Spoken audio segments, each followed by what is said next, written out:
Uh-oh.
Okay, we'll start with this. What is our last look before all of tonight's action? The Chantel Cameron versus Jessica Kamara WBC interim super lightweight title fight. How is it going to go? Chantel wins. Chantel Cameron, 34 years old, to Jessica Kamara, who is 37. Both fighters are orthodox fighters, scheduled for 10 rounds. In the women's super lightweight division, the winner of the fight, at least in theory, becomes the mandatory challenger for the winner of the main event, Taylor versus Serrano 3. I anticipate that winner will be young Chantel, sporting a professional record of 20 wins with 1 loss, no draws, 8 knockouts. Having never been knocked out in 21 professional bouts, if you've ever seen a Chantel Cameron interview or spoken to her, she comes off as sort of soft-spoken, but that ain't how she fights. She's mean. And Jessica Kamara is about to find that out the hard way, sporting a professional record of 14 wins with 4 losses, 1 draw, 3 knockouts, having been knocked out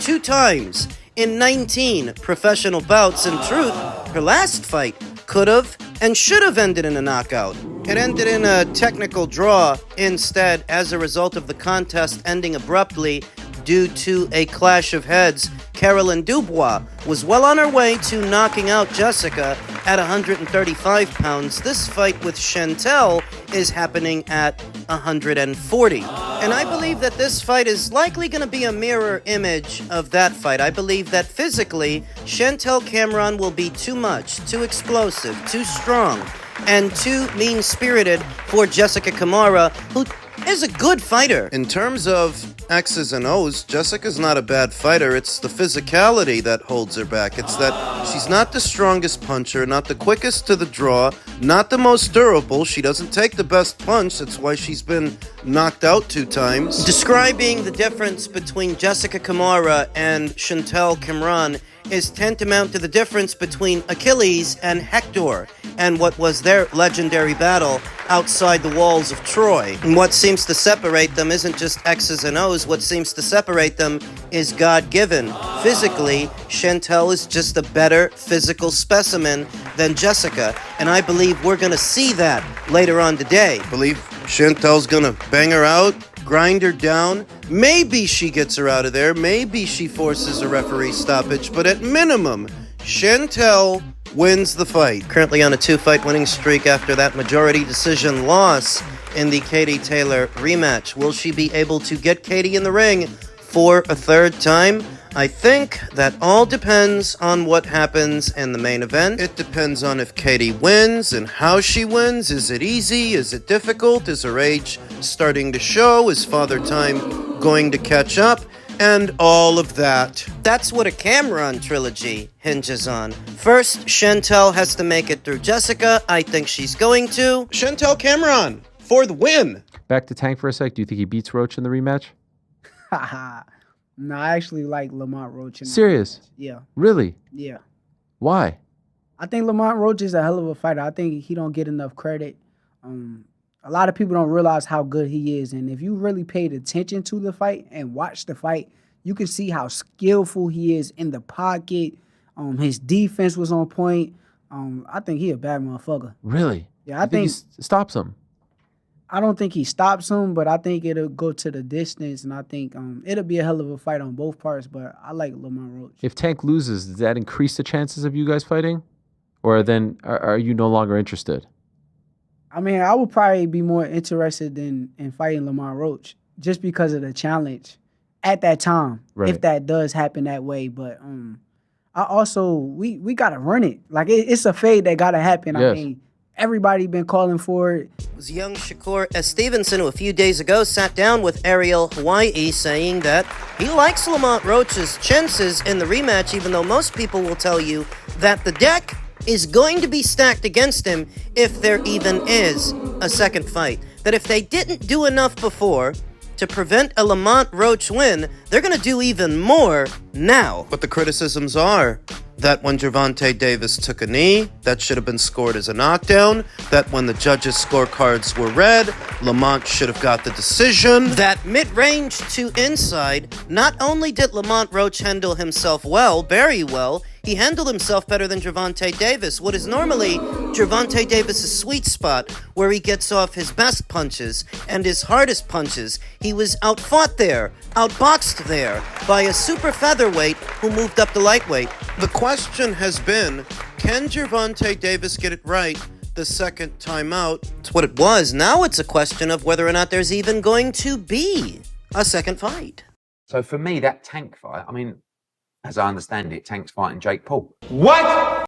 Which is the most bizarre thing ever, but I'm sure it'll do massive numbers. Right. And I don't know what'll happen with the Lamont Roach fight, but I just hope that, you know, again, I don't know Tank, but he looks like a guy that could get his money and go next boxing. Maybe Right. so. Right. He's But I kinda just hope we saying get that now. the Shakur fight So do we. before that moment. Eddie Hearn recently sat down with Akin Barak, and according to him, based on what he knows, Gervonta's about to fight Jake Paul, not Lamont Roach. What does he know that we don't? Suspicions are growing that Gervonta Davis is about to swerve the Lamont Roach rematch. The reason for it is because the rematch was originally tabbed to go down next month on the 16th. We're in the middle of July now, folks. If there's a growing feeling that the rematch might not happen, it's because from now till August 16th, that's nowhere near enough time to promote a fight. It's because after all these weeks, there's still no official announcement, still no official date, official location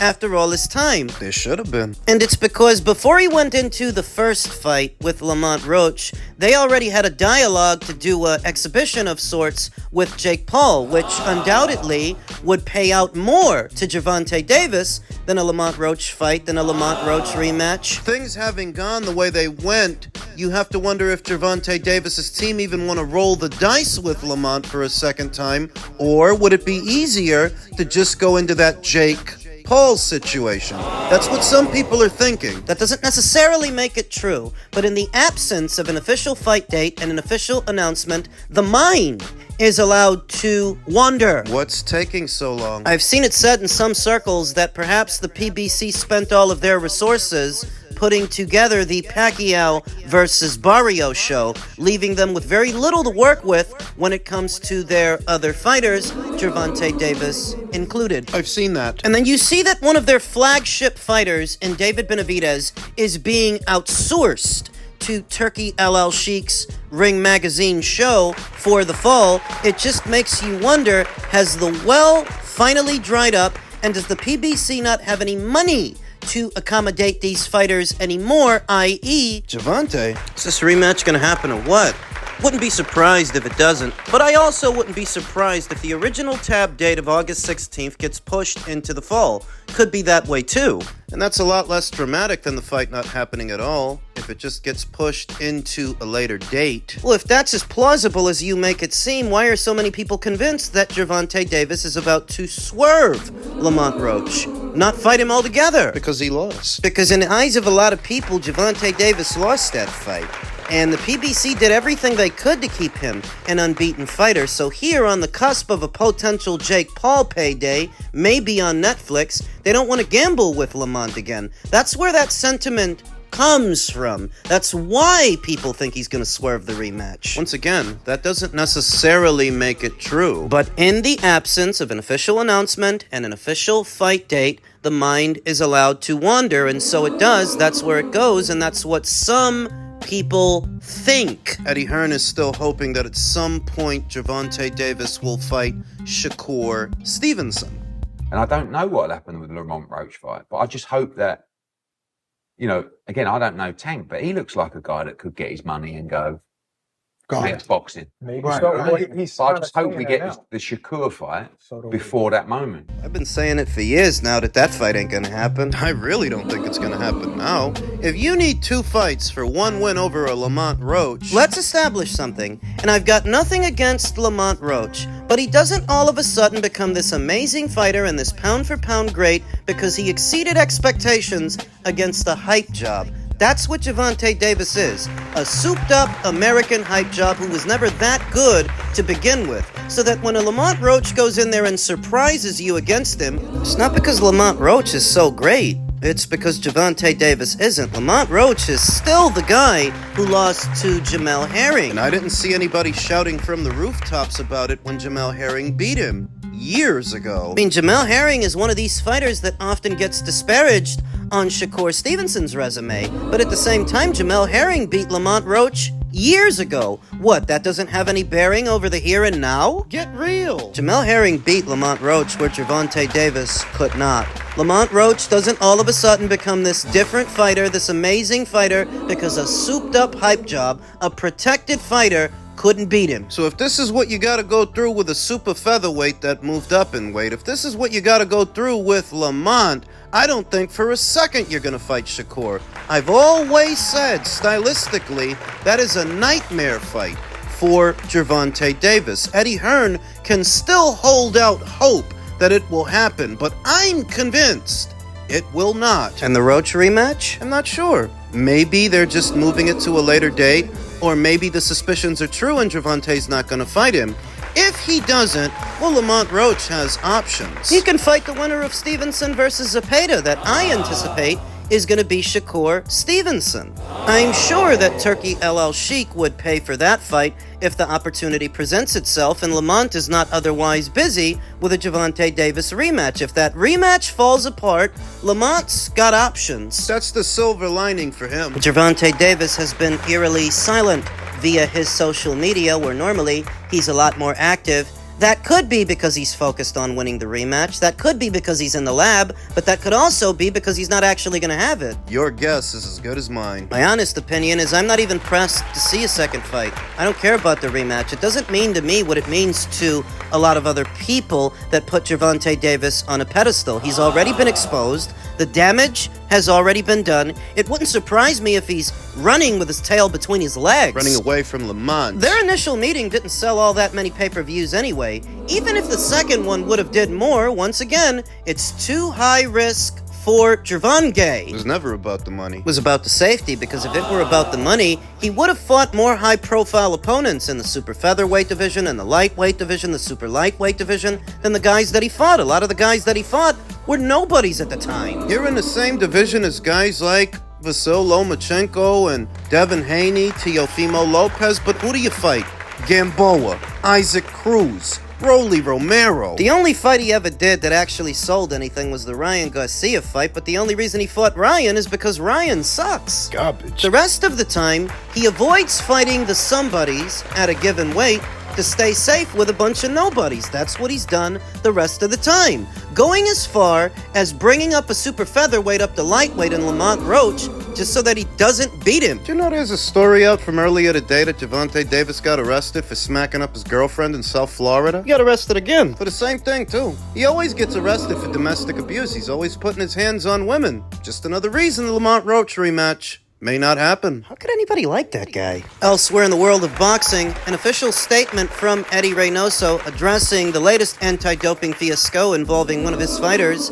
Given the recent comments and speculations about my relationship with boxer Francisco Rodriguez, it is pertinent to make the following clear. First and foremost, I'm not Francisco's coach or manager, whom I had the pleasure of meeting in person just yesterday. The support he was given was through the promotion and sponsorship of the No Boxing, No Life brand, who arranged 3 fights with Clase y Talento to try to support him in achieving a championship fight. I've dedicated almost my entire life to boxing because it is my passion and reason for being. Everything I have achieved has been through sacrifice, discipline, and dedication. Wait a minute, so Francisco's not his fighter? In the way we supported Francisco, we've supported many fighters, and we will continue to do so until God allows us to. Regarding the positive test result in his recent fight, it will be Francisco who will have to make the pertinent clarifications regarding the same. I had no participation of any kind in that fight, nor was I present at it. Therefore, I will not comment on it. To Francisco, all of our support, and that he may overcome this obstacle. I consider it unfair that for appearing in a photo supporting Francisco, they want to hold me responsible for situations outside of my work. In my position as a trainer or manager, I have nothing to do with my fighters' nutritional plans. I don't cook for the fighters. I don't buy their food. I don't give them supplements. I don't recommend supplements, and I certainly don't give them banned substances. I support drug testing and clean boxing.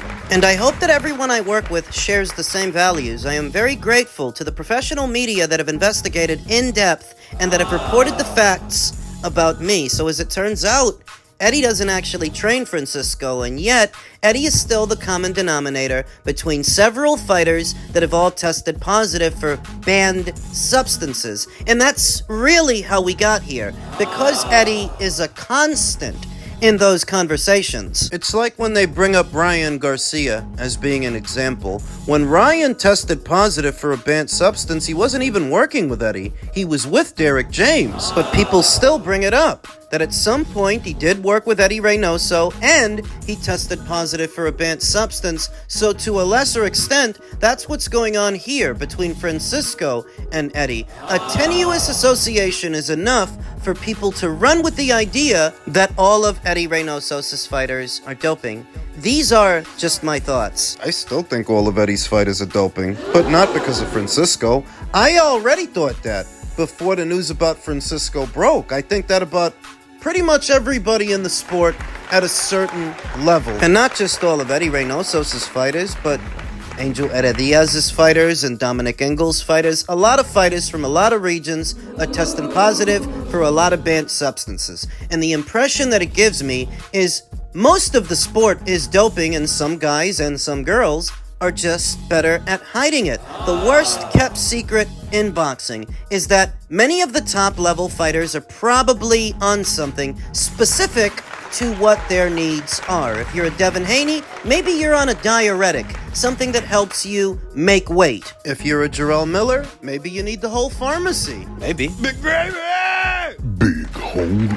This PSA from Eddy Reynoso doesn't change anything, not for me. All it really accents is the perception that Eddy Reynoso's fighters are juicing, because otherwise, why would he bother to address it? If you don't even train Francisco, Why do a PSA at all? it's because people think your fighters are all juicing. I think his fighters are juicing, but it's not a witch hunt to me. And I'm not trying to pigeonhole him specifically for it. Like I said, I think the whole sport is doping. And that's where my perspective might differ from yours, that I don't even think it's a big deal anymore. It's the industry standard.